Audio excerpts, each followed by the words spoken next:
Hello and welcome back. So in this video we are discussing a very interesting topic, that is what exactly is Dalit literature.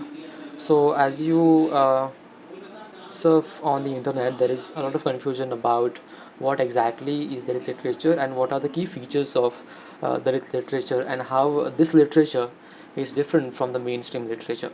So in this video we'll try to locate how exactly is Dalit literature is different from the mainstream idea of literature, and how it has created its own space and a unique voice that is again very different from the usual or mainstream literature that we are accustomed to consume.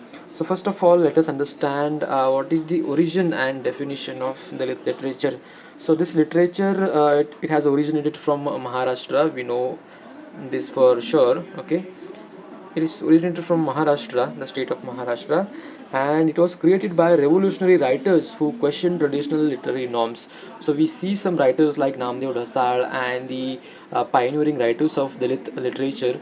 They actually voiced against the exploitation of Dalits, and it was again termed as literature of revolt because they were actually revolting against the mainstream society.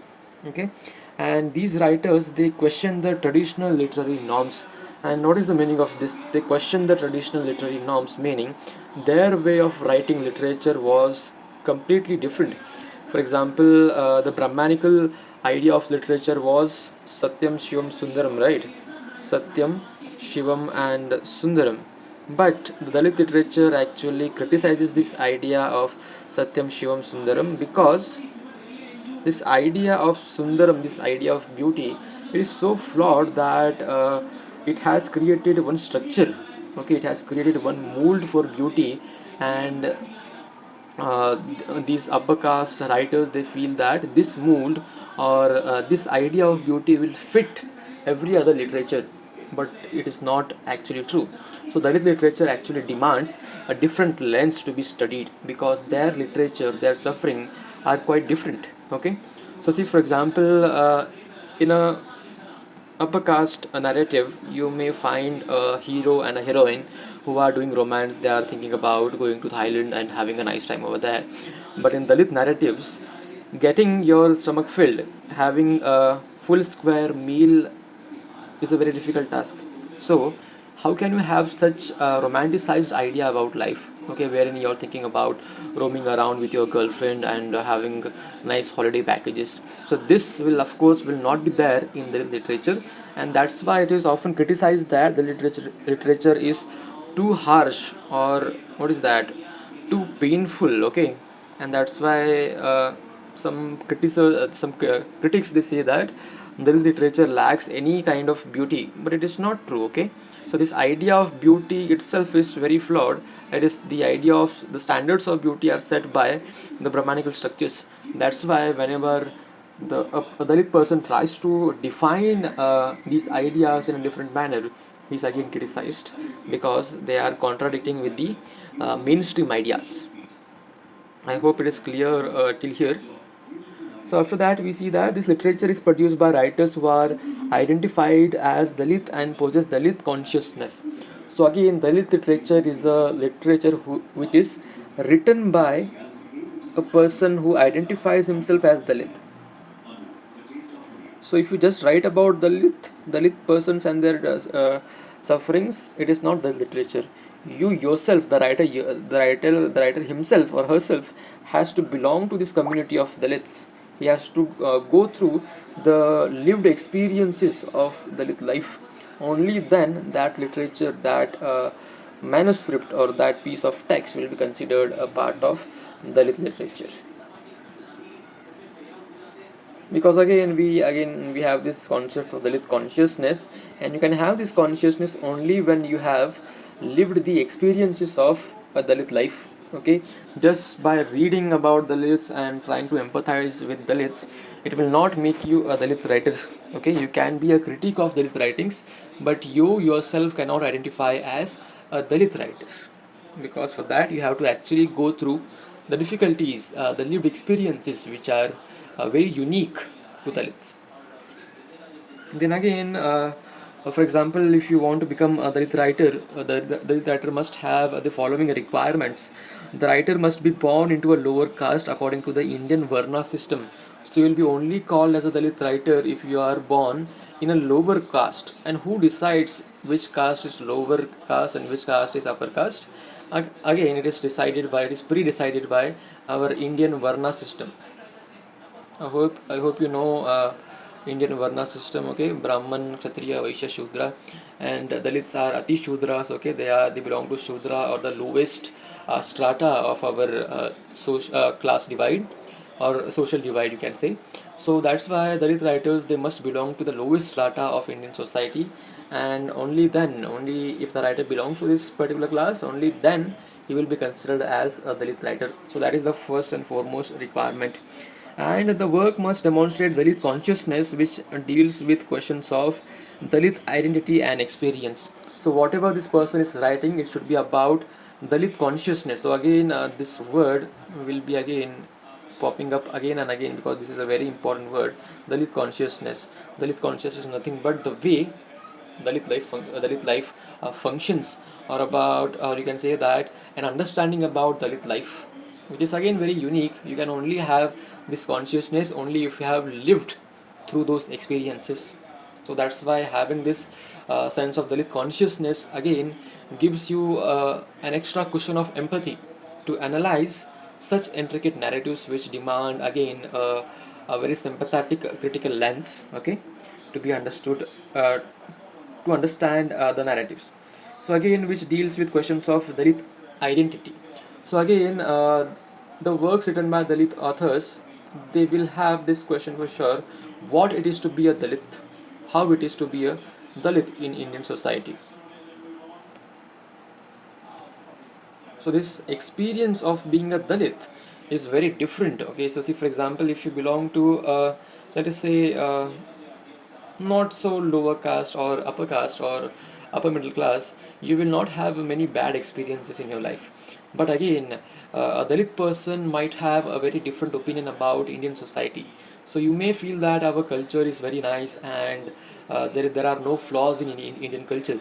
But if you ask a Dalit person, he can actually point out, okay, how he is being discriminated just on the basis of his caste, just on the basis of his birth. So that's why the Dalit person has to have a clear understanding of his suffering and what he has gone through, what he and his forefathers have gone through. So these are the key requirements to become to be a Dalit writer. So now let us move forward.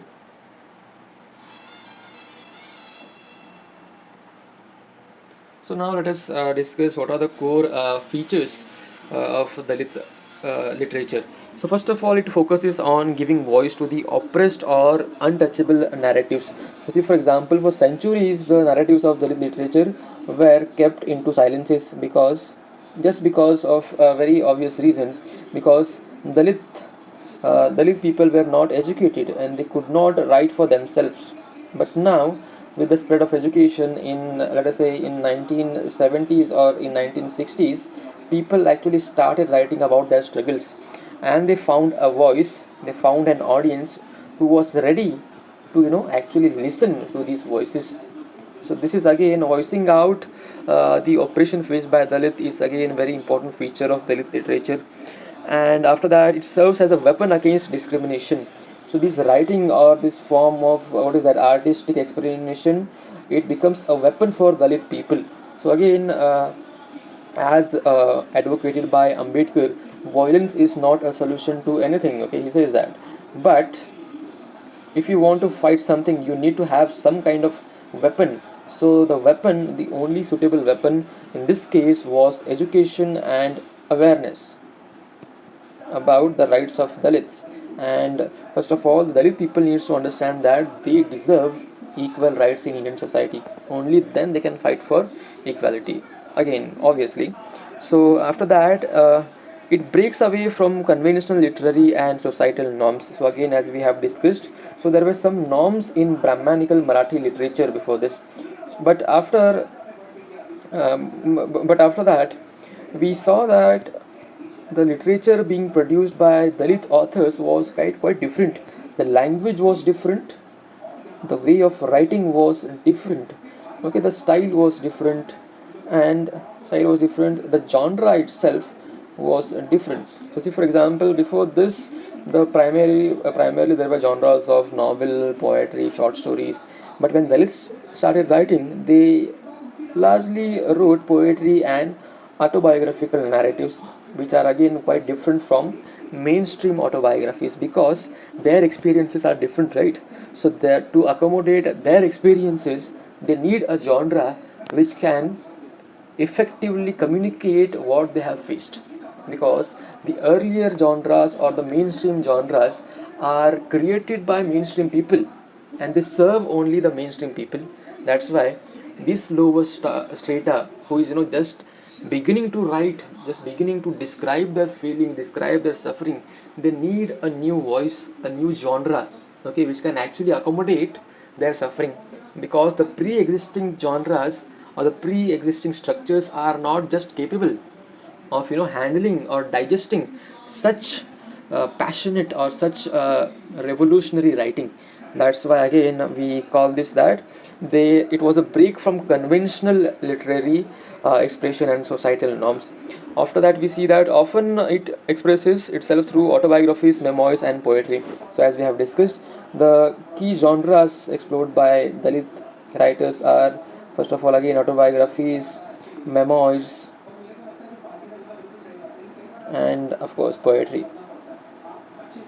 So poetry, we know that it is a very what is that, a cryptic way of describing your feelings or describing what is going on in your mind. But again, in the lip poetry, we see that the language in particular is very harsh. Okay, so there are even the metaphors are very different. Okay, because you can't give a metaphor of moon or the Wadi of Kashmir into Dalit narratives, because they have no business with that, because their life struggle is about meeting the ends meat, okay, having their stomach filled at the end of the day. So that's why their metaphors are completely different, their similes are different from the mainstream narratives.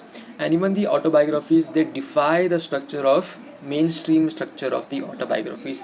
They do not actually follow any structure, okay. So that's why this new wave of autobiographical literature from the Dalits, it actually revolutionized how autobiographies are perceived. And similarly, the same thing goes with memoirs as well. So there is very thin line between autobiographies and memoirs.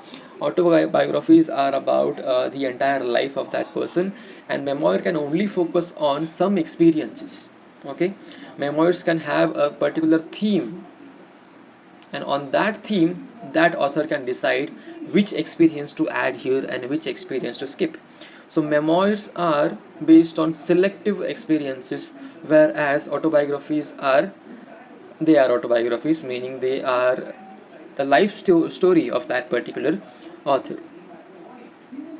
So moving on, let us understand what are the literary features of Dalit writing. First of all, it uses raw and unrefined language. So again, raw and unrefined. What is the meaning of raw? So see, for example, when we are thinking, we have many terrible thoughts in our mind, right? We don't have any filter when we are thinking. But to say out loud what we are thinking, we need to put on a filter just to sound, what is that, civilized or cultured. But Dalit writing, it was so new, and if they put on a filter on that, they will be doing injustice to the suffering which they have faced. So that's why they chose to keep their poetry, to keep their writings very raw. Do not put They did not put any filter over there, because they wanted to uh, paint their life as it is, without diluting any of the pain, without diluting any of the oppression which they have faced. And again, it is unrefined, it is not fine tuned. Okay, so for example, many a times when there are unpleasant incidents, we try to sugarcoat it by using different high vocabulary and roundabout ways of saying. But Dalit writing, on the other hand, it is completely unrefined. Whatever has happened, it is there on the page. Okay, So this may sound very striking to some people who are not familiar with such a revolutionary writing, but again, at the end of the day, Dalit literature demands such harsh language, such unrefined language, which again can be very difficult to be digested by the traditional critics. So it redefines traditional ideas about beauty and poetic structure. So again, we say that beauty or aesthetic is a very important part of literature, especially poetry. But again, for example, if you look at the life of a Dalit, the beauty there has a very limited scope, right? The idea about aesthetic again lies in beauty, right? So what is aesthetic about a Dalit person's life? Because his entire life is about his suffering only. So Dalit aesthetics is made up with Dalit suffering. We cannot separate Dalit aesthetics, Dalit beauty, or Dalit suffering, because they are intertwined with each other. So we cannot separate them. So the idea of beauty, the idea of aesthetics is quite different in Dalit literature. It is filled with stories about oppression and the exploitation which Dalits have faced. And Dalit aesthetics, on the other hand, it provides a stage for Dalit writing to to explore larger themes, to explore unexplored themes in the mainstream literature. So it combines elements of suffering and revolt. So again, of course, there is suffering is there. We even feel pity for the experiences faced by the Dalit writers, because again, these experiences are actually very hard to believe, but they are true. They are, of course, very true experiences. So there is suffering, a lot of suffering is there, but that suffering is not to evoke pity. That suffering later on turns into revolt. So when you understand that whatever the suffering you have faced, it was unjust, it was not what is that? It was not constitutional. So then you feel this sudden urge of anger to take revenge on the people who have defaulted you. So that's why the suffering then turns into revolt, and that's why we call Dalit literature as literature of revolt as well.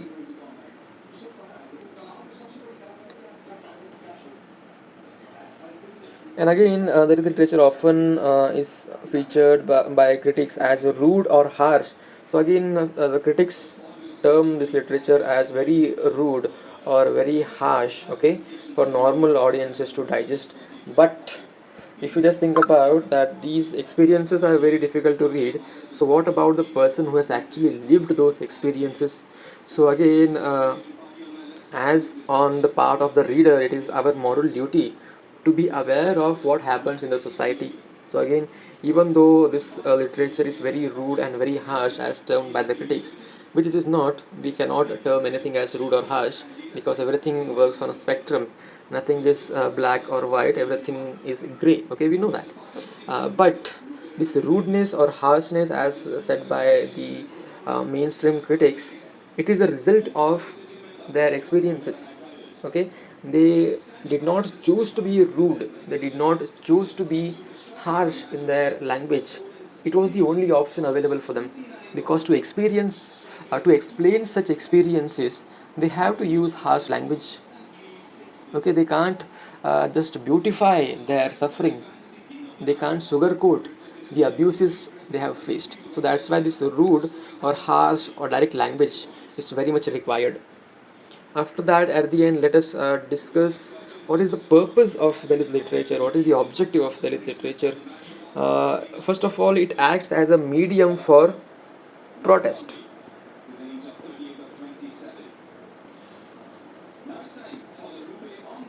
So as we know that Ambedkar was against, against violent protests and all. So that's why he advocated that the protest against this oppression should be in a very, what is that, a very organized manner. Okay. First of all, we have to understand what is wrong with us. No, what exactly is being done wrong with us, and then we can voice our opinion. Then we can gather together and we can fight for our liberation. Then it again challenges mainstream literary conventions. So again, whatever the pre-established literary norms are there, these are completely shattered by Dalit literature. because their way of writing was completely different and completely unique compared to the existing one. So it documents the experiences of oppressed communities. So again, one more purpose of this literature is to document the experiences of oppressed communities. So why is that? Why do they need to document themselves? Because none of the historians they ever talk about Dalit people.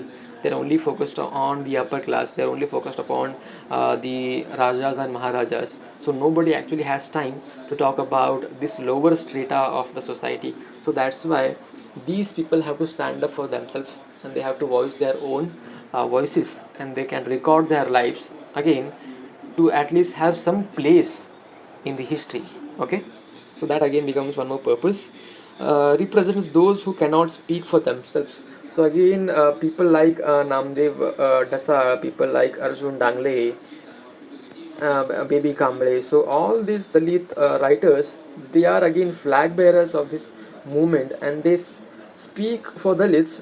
Again, of course, they are of course Dalits in themselves, but they are not only speaking for themselves. They are speaking for millions of people who can't read and write, who can't actually articulate their suffering.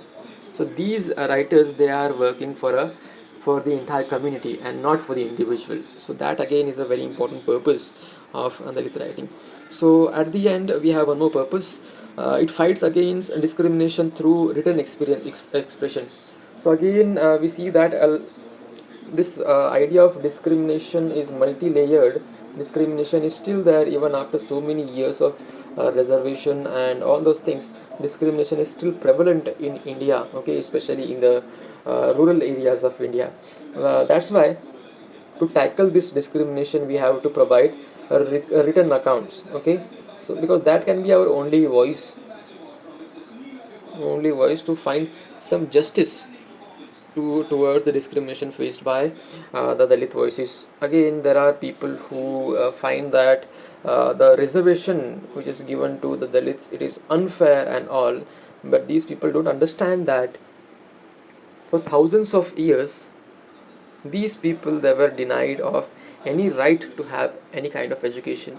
So their starting point is very low, and the upper class people they have been very privileged, okay, to have the liberty to learn and attain knowledge. So their beginning point is far ahead than a Dalit's starting point.